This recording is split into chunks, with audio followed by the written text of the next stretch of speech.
Hello there, how's it going? Welcome to the lecture on basic analog sound, the fundamentals, if you will, of the substance which we work with in the studio in the sound recording and production realm, audio, if you will. Fundamentally, sound is an analog thing, okay? So we have to sort of get used to that reality. It happens in the air. And so let's start off with the very most essential elements of audio, and that is the simple fact that sound, as we know it, the sound of my voice that you are hearing, any sound that you are hearing, is the result of compressions and rarefactions of air molecules. So air molecules, as it turns out, are rather springy things. So if you can imagine, this room is filled full of balloons, and the sound basically is those balloons getting smushed together and then opening up. So this compression and rarefaction of air molecules, that is essentially what sound is, and that happens if you have a source that is creating a sound. For instance, when I clap my hands, boom, then air molecules are being affected from that point spherically from that source. So they emanate spherically from the source when I clap my hands. It's not like there's this wave that looks like this. It goes like this, and it happens spherically in that realm. So it's like 3D ripples in a pond. That's the best way to sort of explain what a sound really is. So and these compressions and rarefactions form a waveform. And that waveform can manifest itself as repetitive, which would sound like a tone, or a non-repetitive waveform, which would sound like a noise. And there's all kinds of variations in between the two, obviously. The more squished together those air molecules get, for instance, if I really smack my hands together, those waves emanating from my source are going to really squish together the compressions and then have more serious rarefactions.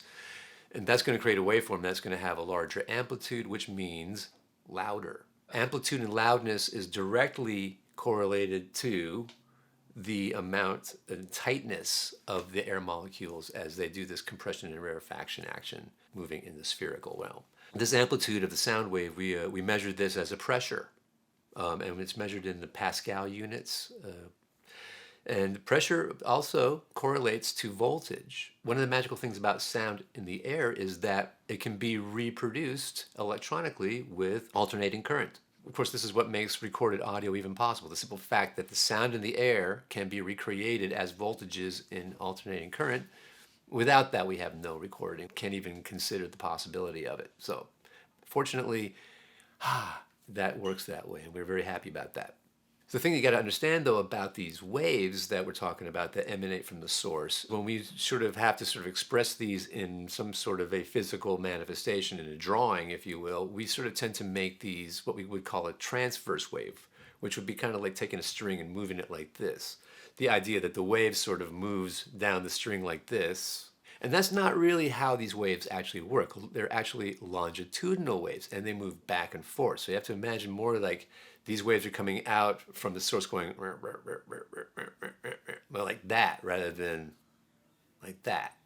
Now, it's kind of crazy to try to explain it that way. The idea of the spring, that's the way that works with the compressions and rarefactions of molecules more than the idea of the string. Spring, not string. So longitudinal waves.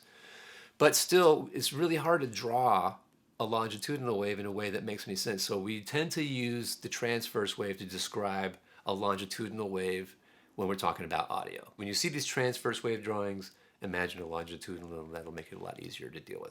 As a result of all this, we end up with waveforms. These waveforms can, as I mentioned earlier, be repetitive, or they can be non-repetitive, and combinations of the two. That's the difference between a tone, something that sort of manifests itself as a pitch or a tone even, or just a straight up noise.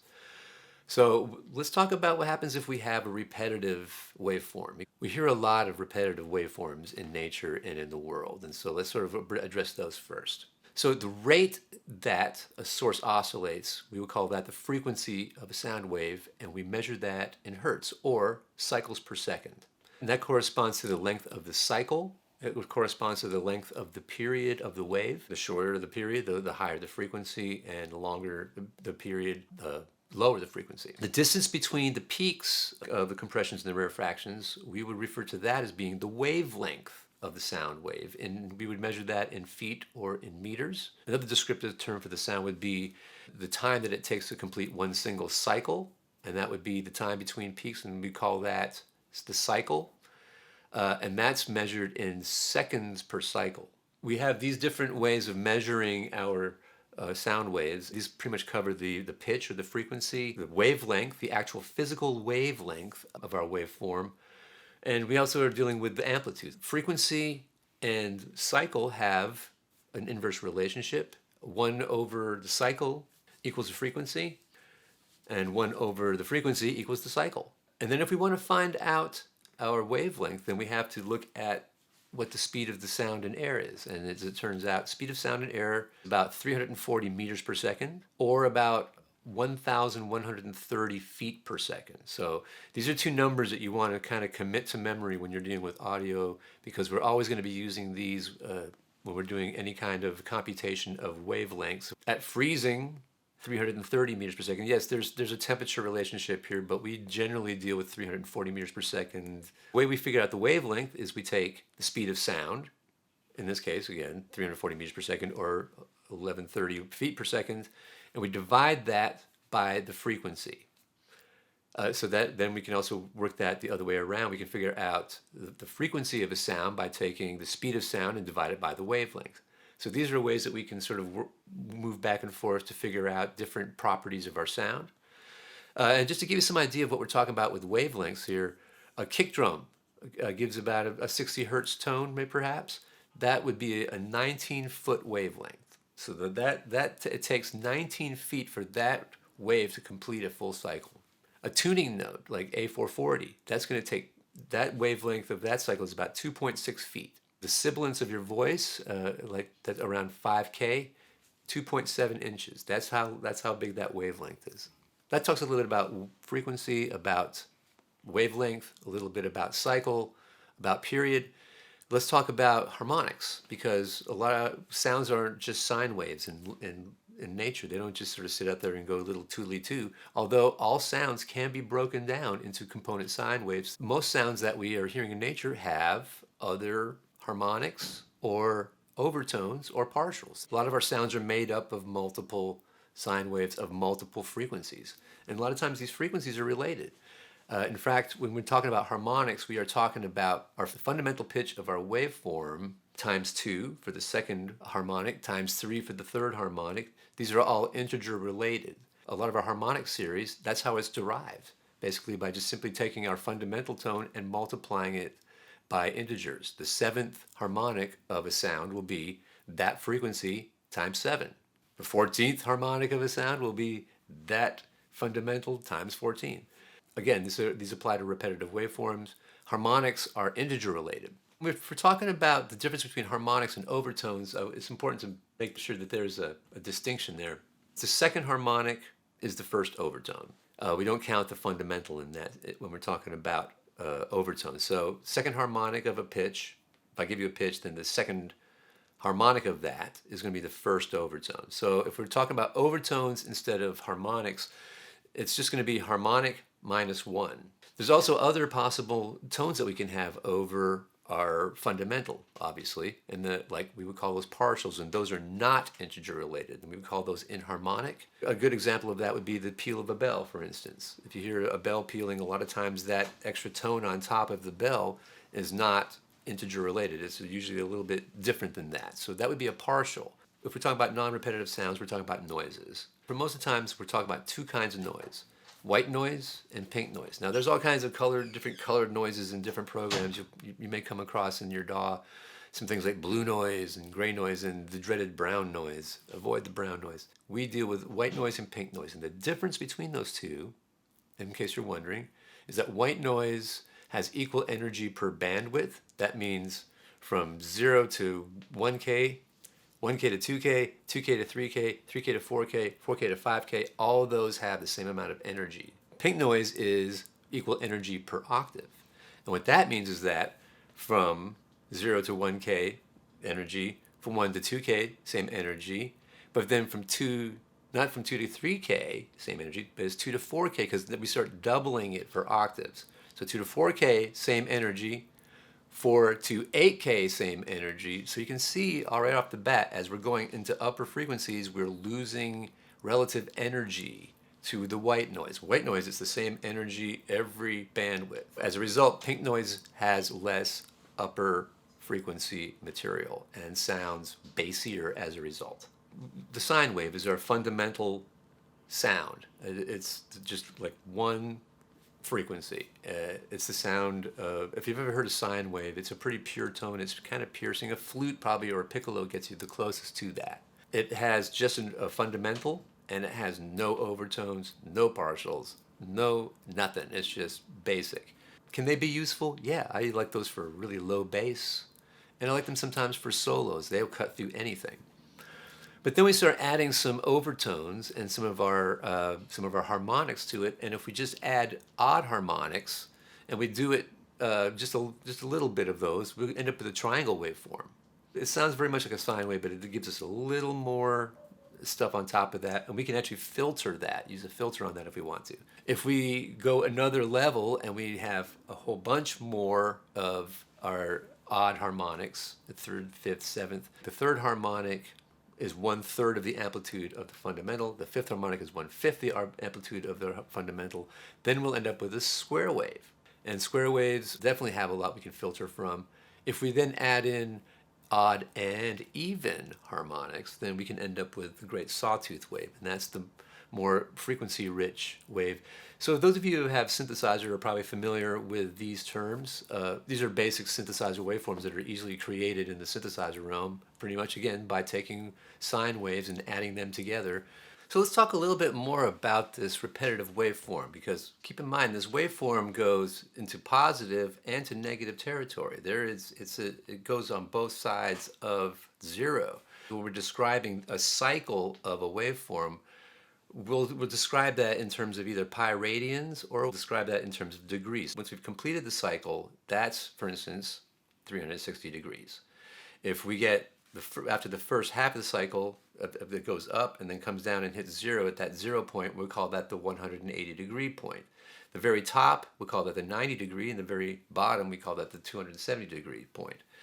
And this is just a way, again, that we are trying to describe something that actually exists in a different format than we're describing. We're trying to sort of two-dimension what is really essentially a three-dimension activity, but this is the best we can do. So we call this phase. In other words, what part of the waveform that we are actually currently in that moment of time is what part of the phase. For instance, if we have the same sound coming from two different sources, then our ear is going to hear the same waveform that's coming from those two different sources at two different points of phase. Might hit the first time, it might hit a little bit further up on the waveform when it hits the ear. It may be at the 270 when it hits the ear from the second one. Those would be summed up in the ear, and the result would be what you would hear. It would either be in phase, where it would be coherent, or they could even be out of phase. And what do I mean by out of phase? We have two signals that are in phase. In other words, they are coming from you from the same source at the same time, and they're hitting your ear at the exact same time, at the same point in the waveform, this part of the waveform. If they hit you at the same time, then what's going to happen? It's going to double in amplitude. It'll sound twice as loud. If it's somewhere in between that and 180 degrees, they will sum, and they'll create a slightly different frequency as a result, because they would be not summing at the exact same point in their phase, as you can see in this graph on the slide. And you can even get it to the point where if both of those sources hit the ear and there's just enough of a distance so that those frequencies are 180 degrees out of phase with each other, then they will cancel out. That's when we talk about something being out of phase, is when something is 180 degrees out of phase with itself and therefore canceling itself out. And we can use that. That's a great little trick. We can actually use that trick to when we record in the studio, for instance, if we want to use a microphone in the studio and we don't want the stuff coming from the speakers, we don't want to use the headphones, we don't want stuff coming from the speakers to get into the microphone, we might take one of those speakers out of phase with itself, put the mix into mono, and then when it hits the microphone, although the person in the room will hear those speakers, the microphone will capture those, and those speakers will cancel each other out. It's a cool trick. That's how we would use out of phase as a beneficial thing. But for the most part, phase is not our friend when we're dealing with out of phaseness. We want phase to be coherent. We want phase to work together and to make things better and not make things worse. If we're dealing with like a time shift between two different sources that are giving us the same information, like two speakers in a PA system, if those two speakers are at a different distance from you, not exactly the same distance to your ears, it's slightly different distance from you, then there's going to be some phase cancellation. And we can actually figure this out by using the phase angle formula, which is basically 360 degrees times the frequency that we're looking at times the amount of delay that's happening between those two speakers, the time delay in time.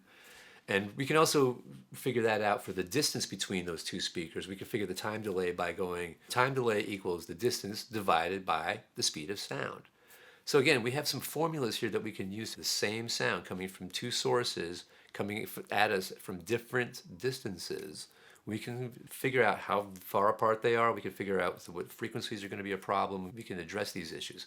These are important for live sound applications, but it's also pretty important for our applications in recording as well. Although I don't think you'll have to do a whole lot of phase calculation, but you may find yourself doing a little bit now and then, and we'll see in later lectures why you may need to do that. A good rule of thumb when you're in the studio, for instance, is to think that sound travels about 30 centimeters or 1 foot per millisecond. I'm talking really roughly here.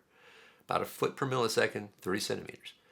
So keep in mind, if a second source is just 1 meter further away from the first source, it's going to be delayed by 3 milliseconds. So you can sort of use that as a loose sort of mathematical when you're trying to figure out some delay in the studio. If you have some microphones that are a certain distance apart, just what's going to happen with the frequencies. Can give you some idea of what's going to happen when you bring those microphones up and sum them together. So it's good to know about phase. It's good to understand how distances and how sound travels. 1 foot per millisecond. Pretty good way to think about it. For instance, you are in a room at your apartment, your dormitory, wherever you are. If you are recording somewhere, you are dealing with the limitations of your space. Your space has resonant frequencies that you will have to address at some point, because all spaces have resonant frequencies and they basically correlate to the dimensions of the room. And if you have a room and it has width, breadth, and height, you're going to have certain standing waves that will correspond to each one of those dimensions of your room that will end up speaking up. We can actually very, very easily compute those in general if you're so inclined to do that. And usually when I'm in a space that I know I'm going to be recording in, I'll do the measurements myself and sort of at least gives me some idea of what I need to be watching out for. Because we don't always get to record in a really great studio environment. A lot of times we deal with the limitations of our space and try to still get the best results we can get. How can we figure out the axial modes of our rooms? It's real simple. First off, what you want to do is get your measurements of your room, draw it out, and at least figure out the height, the width, and the length of your room. And the way we would compute this now would be, we would take half the speed of sound times the room node, which would be, let's say if it's the first room node that we wanted to do, and then we divide that by the dimension that we're talking about. So if it's 12 feet, so it would be 565 feet, which is half of 1130 feet. Remember, 1130 feet per second is speed of sound, times 1 for our first mode, divided by 12 feet. Whatever that is, that frequency, I'll then put that on my chart and sort of just draw a line there. Do that for the length, do that for the height, and then I would do that for the second mode and the third mode, maybe even the fourth mode. And I would just put those all on my graph. And then what you do is you look at your graph and you go, okay, anywhere that there are two of these lines within 5 hertz of each other, in fact, if I've got one mode that's at 90 and one mode that's at 92 or 93, that's going to be a problem area in my room, because if I get 2 of them adding up, they're going to boost. If they're dispersed, if I have all of these really well dispersed across, I'm perfect. But if I've got a couple of these nodes lining up real close to each other, those are the problem spots in my room, and those are the areas that I'll probably, when I'm mixing in my room, I find myself turning down a lot of that frequencies because I'm hearing a lot of it in the room off my speakers. I might have to go, oh, that's right, that's one of my modes. I better compensate for that. All good studios, although they don't have parallel walls, they still do have these modes, but they're dispersed out more. There aren't very many that are clustered. That's where the design of a console mixing room is really important, to really sort of disperse those nodes out, because they're going to be there. You can't get rid of them. They just can't be collected. So, anyways, hopefully that gives you some good information about standing waves.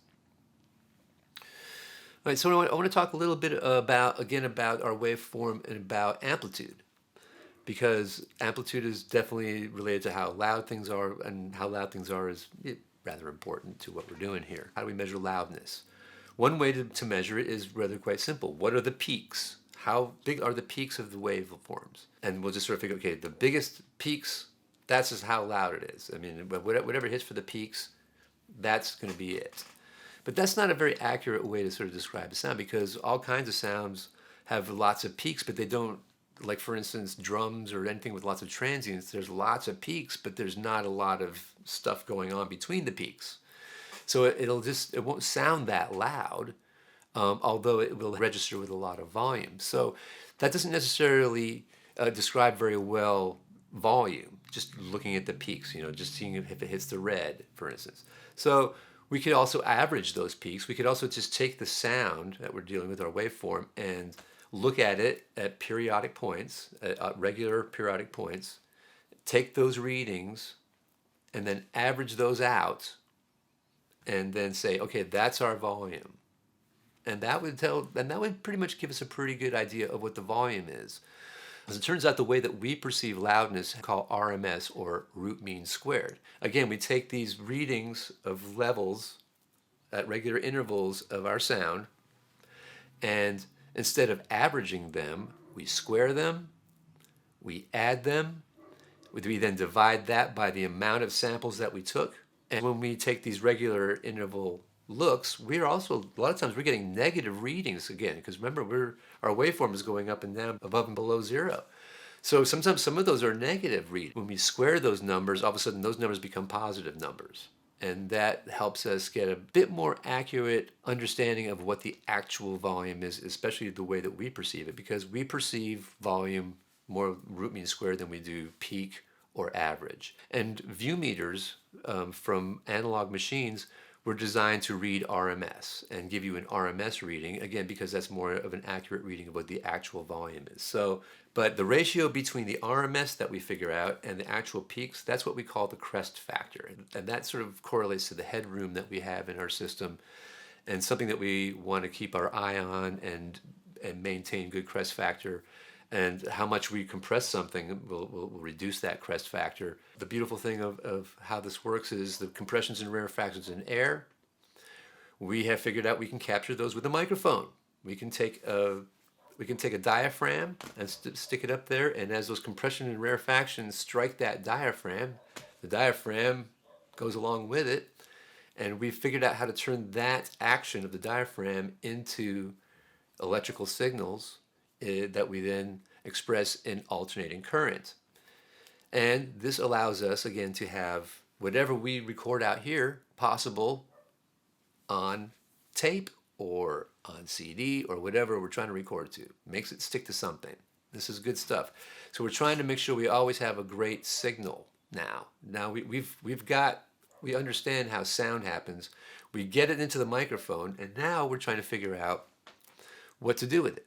How to get a good signal. And what is a good signal? It's well captured, doesn't have distortion, it's honest, it's what's going in is what's coming out. It's expressed in a continuous voltage, and it reflects exactly what went into that microphone. How do we get this signal where we need it to be? Well, there's amplification, first of all, because a lot of times, if I'm talking really quiet here, we need to turn it up so we can actually get a good signal, and so that we can turn it down in the mix. So yes, we had to amplify. And originally we used valve tubes. The first ones were valve tubes, and we then later moved to solid state amplification. We got the level up. Then we created equalization. And originally equalization was created to make up for loss of frequency in a system. With the telephone lines, for instance, when we sent a message down the telephone line, once we got it to the other end, it didn't sound quite the way it did when it got in the first side. And so the idea was, well, let's put more high frequency on the front end so when it gets to the other end, it has enough. And this idea of equalizing the sound of the front end so it sounds like it's supposed to on the back end. Of course, we've changed that whole concept. But we also had to use this equalization just to get stuff onto a stereo disc, for instance. When we were cutting records, and we were cutting stereo records even before then, we had this thing called the RIAA curve. And just in a nutshell, when we try to put 22 minutes of music onto a vinyl disc, low frequencies really move those grooves, and that means we can't have as many grooves, and it makes it harder to record that. So we have to take off the low end and add high end to record it onto the disc, and then when it's played back on the needle, it adds back that low end and takes off the high end.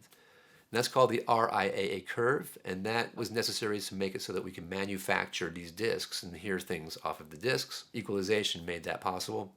And then analog tape, here's another thing that we had to do to make the most of signal. As it turns out, we couldn't just put our signal straight on to analog tape. It didn't work very well. What we had to do is we had to add an extra signal called the bias, a high frequency, which would sort of excite the particles on the tape, which would allow them to capture the other frequencies better. We've managed to make the most of the signal, and the result of all of this is that we've been able to capture analog tape onto discs, onto tape.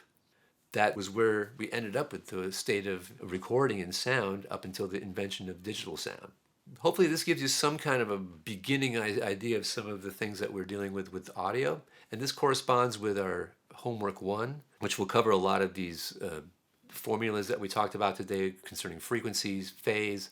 And these are just some fundamental things that I just want you as a student of audio to have understood fundamentally before we go any further. Pleasure talking to you. Hope all goes well with you. See you shortly.